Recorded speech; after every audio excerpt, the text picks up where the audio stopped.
Is speaking in tongues is applicable nowadays? Speaking in tongues is biblical.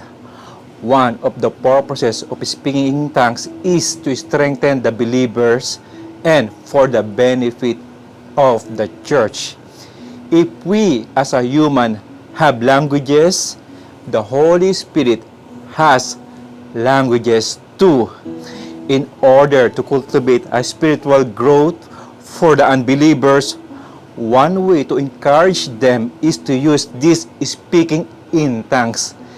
It will be mysterious for them, but this will help them to understand the mysterious power of God. In the church, one of the purpose of worship is to strengthen the church. That includes singing, teaching, revelation, speaking in tongues, and interpretation of tongues. As it is written in 1 Corinthians chapter 14, verse 26, well, my brothers and sisters, let's summarize. When you meet together, one will sing, another will teach some special revelation God has given, one will speak in tongues, and another will interpret what is said. But everything that is done must strengthen all of you.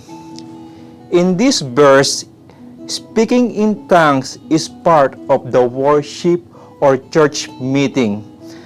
The second part of the worship is speaking in tongues, followed by the interpretation of tongues. This is a good example on how to guide the believers in the Corinthian church meeting.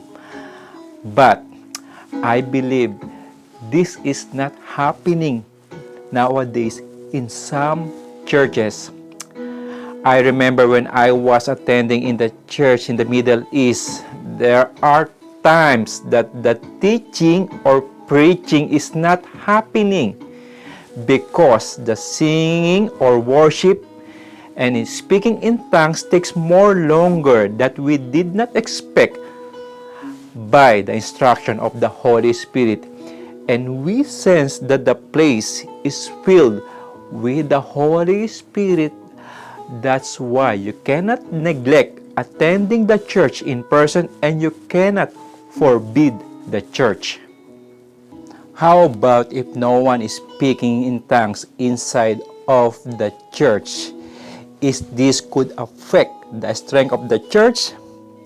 I am not saying that this could affect the strength of the church, but remember, the main goal of the church is to strengthen the believers, not to increase the numbers. And in reality, one of the reasons why encourages the believers to desire this is speaking in tongues, I believe, is to strengthen the believers and to strengthen the church. And why is it that the Holy Spirit cannot give this speaking in tongues for all the believers?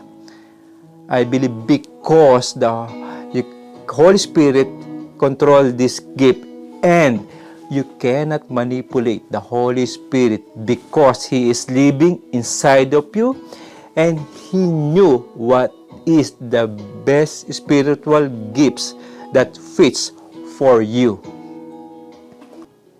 If your heart is pure, love to the extent that you love to serve God, there will be a possible chance that the Holy Spirit can trust you with this gift of speaking in tongues in order for you to be equipped. And the truth is, the Holy Spirit has the authority to give this gift. You don't need to pressure yourselves or pay in order to receive this speaking in tongues. Also, the Holy Spirit definitely knew if these gifts will be useful for you for the benefits of the church. You just need to wait in a perfect time to receive this speaking in tongues.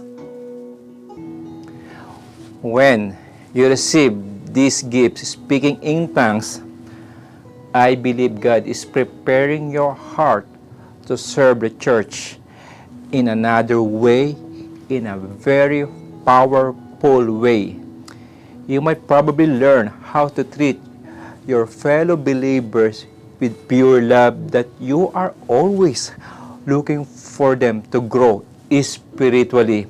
You would never discourage them from their mistake, but instead, you would encourage them, support them, and discipline them if needed, so that they will know their mistakes. And remember, the believers who speak in tongues is not for popularity, but in the service for the church.